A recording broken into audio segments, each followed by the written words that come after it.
So let's get into our topic today, which is what's going to happen in the next 3 years of Florida's real estate. I'm going to actually give you an outline of all the reasons that I think it might crash, and then all the reasons why it may not crash. And then at the end, you can make a decision. Now, if I missed anything, please let me know. I really want to see what am I missing, because it might help me make a decision on my future investing. And by the way, my name is Maciek Zaremba. I'm a real estate agent in Sarasota, Florida. I also invest, so if you have any questions about anything locally here, feel free to just reach out to me. Now, before I tell you all the reasons why the market's going to crash, I just want to say that Florida is really divided into many sub-segments. You know, the Miami-Dade area is a completely different sub-segment from the Florida Keys, which is totally different from the Sarasota to Naples area. And then the Panhandle is yet another one. Plus the Space Coast. I mean, if you really look at it, there's quite a few sub-segments. I mean, the villages are their own sub-segment just by itself. So not everything applies to every single sub-segment. You know, let's be real about this. But I am talking about the general Florida real estate market. So let's get started with the bad news first. I know y'all love the bad news, okay? And I guess bad news sells, but whatever. Listen, these are legit reasons that I think the market might actually have a downturn. The prices might be coming down. So please let me know what you think, okay? Now, before I tell you the first reason, I just want to let you know that I've been working on a little video, and this video is not going to be a public video on my YouTube channel, and it's basically how to get started into investing and what are the pros and cons of investing, what's the difference between annual rentals and seasonal rentals, and really I do put a little focus on investing into condos like the ones behind me and the ones just down the way over there. You know, people come to visit Florida, they spend $10,000 a month to stay here, and they have a lot of money parked. So you can actually buy one of these places, have it managed, have it rented, and bring in income, plus all of the association fees, the insurance, the taxes. You can have that paid for. So if you have any interest in that, there's a link down at the bottom. Just fill it out and I'll send it off to you. Okay, the reason number one why the market will crash is our inventory levels. I am definitely tracking this stuff on many markets, and here's what I've seen. My area, for example, the Sarasota, Bradenton, Naples, Punta Gorda, Port Charlotte, you know, like between Naples and Sarasota, we have double-digit inventory increases. And if you don't know what that means that the number of homes for sale are increasing by the double digits month over month. Now listen, all agents like to look at the year over year, but that's not what I'm talking about. I don't care about the year over year. I want to know what happened from last month to this month. And then I want to know from this month to the next month, okay? Because that's really what's showing me an indication of what's happening right now, not what's happened over the past 12 months. Most buyers don't care what happened 12 months ago. They want to know, hey, is this a good time to buy? And to answer it partially, you have to look at the inventory levels, whether they're growing or not. And if they continue growing double digits month over month, we're going to have a compounding effect. This is going to eventually create an oversupply, which means that prices will be coming down. And with the current rate that we have had in the last 3-4 months, I am seeing double-digit increases almost every single month. And that means that we're kind of like in the precursor of price reductions. If we keep having this, people will lower the price, because some people, no matter what, have to sell.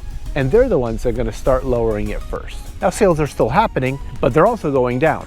So that's causing an increase in inventory as well. Now, the second reason is the interest rates. You know, today I had a conversation with a gentleman who's going to be selling his house in the next 3-4 months. He's building a new construction. It's a great community called Sky Ranch. And he has currently a sub 3% interest rate. And he's one of the few people, well, him and his wife are some of the few people that are trading a below 3% interest rate for an over 7% interest rate. Now, he hasn't locked his loan in yet, but interest rates are making it much more expensive to buy. As you know, they've gone up over double in like 18 months. So it's no wonder that people are just not interested in paying the 7%. So that is causing a lower demand. And knowing that over 80% of all people that own homes right now have an interest rate of 5% or less, you think they're going to just trade that up for a 7, 7.5, 8?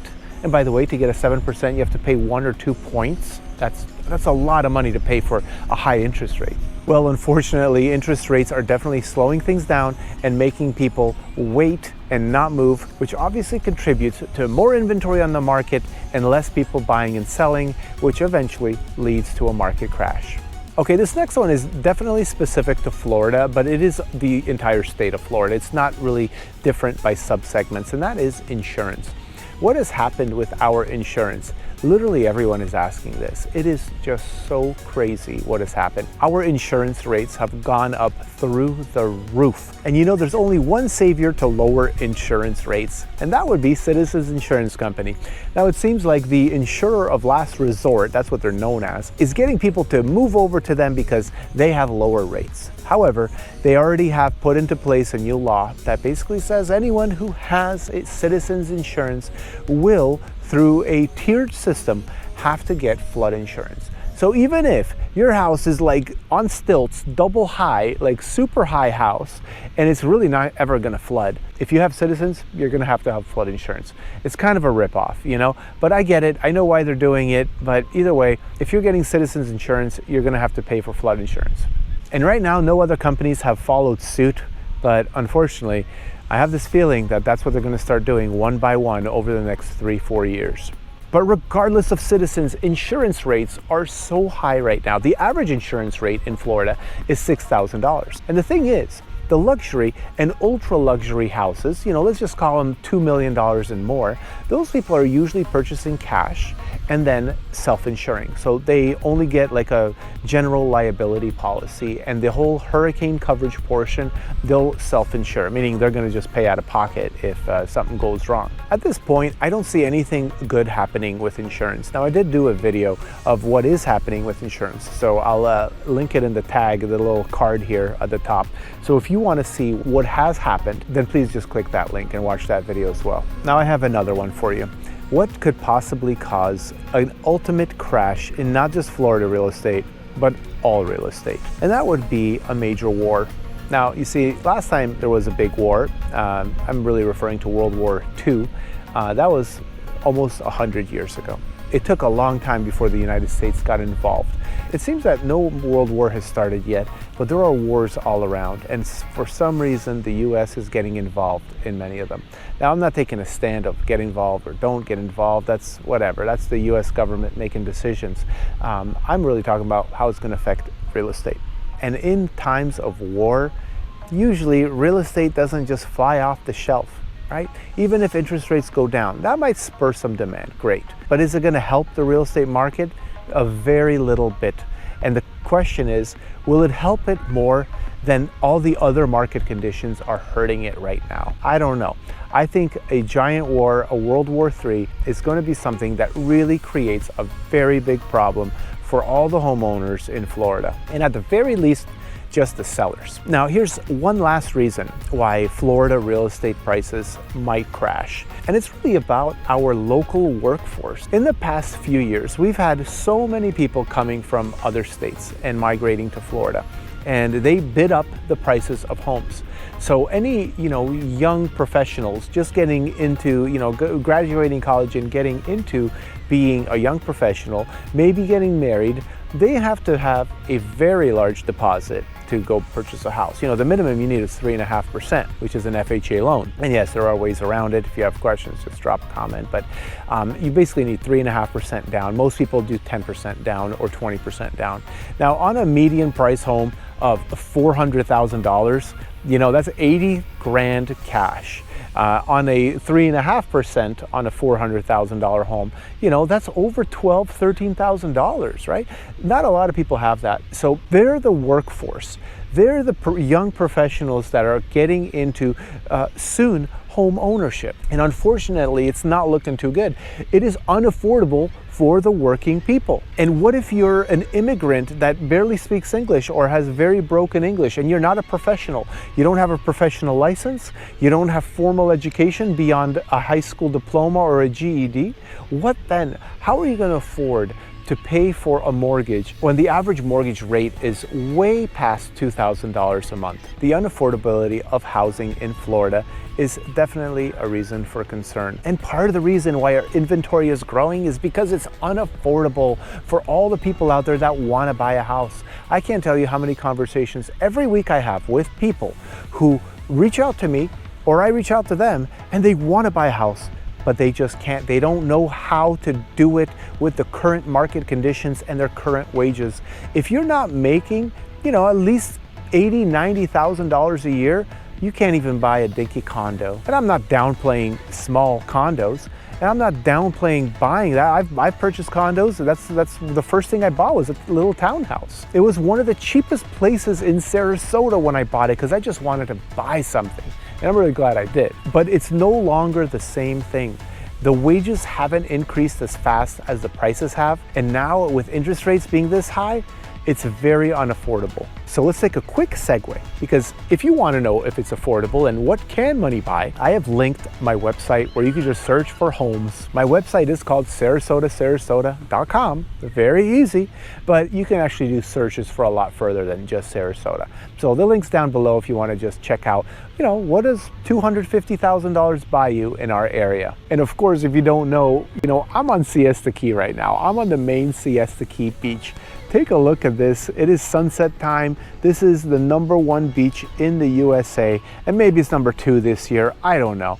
Either way, it is so amazing here. This is why I come here. This is why I live here, to take advantage of the beauty of nature. All right, so now we need to talk about why the prices will not crash. I'm going to go into a few points that I've jotted down. I think the first one is really about the population. Our population is increasing, and it's not just like illegal immigrants or something that are being bused from New York back down to Florida, which probably is happening, by the way. But it's all the wealthy people. They are selling their homes in states that no longer serve them, and then they want to go and live in paradise. I mean, this is like paradise to me. I don't blame them. In fact, I'm so glad my parents did that a long time ago. We actually moved from Canada, and my parents chose to move to Sarasota, Florida. That's great. I love it. I'm so glad they did that. Thank you, Mom. Thank you, Dad. But migration into Florida is at 1.9% in 2023. That means we had a population increase, and California and New York had a population decrease. I do think it's going to change for New York because, well, there's a lot of illegal immigrants or migrants or whatever you want to call them, just people without papers crossing the border being bussed down to New York. Anyway, that's a political conversation. It's not really relevant to our conversation today. But I'm just curious, what do you think about that? Please write it in the comments. Is this going to hurt or help the U.S. housing market? So now the second point I want to talk about is kind of what I just touched on, is all the wealthy people come in here from New York and California. Now, those aren't the only two states. We have an aging population that have worked their whole lives. They're in New York, they're in California, they're in other states. They sell their homes that they bought for nothing or very little. They've paid them off, and now they've sold a home for $2.5 million in California, let's say, which is just an average home. And then they come to Florida and they decide to purchase something amazing. And taking that thought, let's go into the third reason why the prices will not crash. It's still relatively cheap here. Not for the locals, it's just relatively cheap for people who have tech jobs, people who work in other states, and people who have traveling jobs. They come here and, it's not that bad. You can get into a new construction home for $500,000, and it's a nice home. And that's not all. Let's move on to point number 4, why the prices won't crash. A lot of people love it here. It's like paradise. It looks like paradise. Just look at some of this drone footage of the area that I live at. I'm telling you, I feel like I live in paradise. And when you ask people, hey, how's it going? The most common answer you'll hear is, just another day in paradise, because that's how we all feel. This really is a beautiful place with lots of things to do, wonderful people, and I wouldn't pick any other place. All right, I got 2 more reasons why the prices won't crash. The first one is I just recently heard that there's a lot of companies relocating to Florida, which obviously contributes to our population increase. But when companies relocate, the people end up selling their homes over there and then buying a home over here, especially the managerial positions and the executives and so on. So companies are relocating to Florida, creating more jobs. The demand is still there because those people need to buy houses, and they're not moving from one Florida city to another. They're moving from a different state. So that just creates demand on the housing market. And lastly, is related to our work from home atmosphere in the United States. There's so many companies that are choosing not to renew their corporate leases. They're closing down their offices, and it all started at the very beginning of the pandemic, but it's continuing. And one of the reasons why it's continuing is because the commercial sector is in trouble. There are so many commercial properties that are office properties that are sitting vacant and no one's renting them. And when they rent them, they lower the price. So companies that had big sales forces, they just said, go work from home. And what do? They move to Florida. They move to paradise. We have some of the best schools. So if they're young families, they have excellent schools to send them to. Florida is a very safe area. So now they not only are living in a safe place, but then they get to have good schools for their children, and then they get the beaches, and then they get the paradise life. There are so many reasons why it's not going to crash, but I do have one more for you. The last reason is what the Fed Chairman Jerome Powell said about interest rates and the future of interest rates. In a nutshell, interest rates are guided by the inflation. And right now, inflation is starting to become under control. Although the last report wasn't that great, it is still in a position where we are expected to have 3 interest rate cuts. Now, if we have these 3 cuts, then there's going to be more demand. Once again, another reason why we're not going to have a crash. Personally, I don't think we're going to have 3 interest rate cuts. And the markets are estimating, all the experts, all the guys that know everything about the markets and study this all day, they're saying we're going to have 6 in the next 18 months. That's crazy talk. I think out of those 3 that have been promised by the Fed, I think we're going to have 1. And it's probably going to be right before the election, or like when the election is kind of ramping up really strong, because the current administration is probably going to want to do something to look really good, like they've saved the day and they've really helped the economy and the American people. So then they're going to cut rates and everyone's going to feel amazing, and homes are going to sell, and businesses are going to invest into new ventures, and it's going to be this beautiful, fine and dandy thing. I just don't think we're going to have that. Now, I'm not really pessimistic, nor am I optimistic about the real estate market. People need to buy, people need to sell. There's always going to be sales. But in the short run, I do think we're going to have some prices coming down a little bit.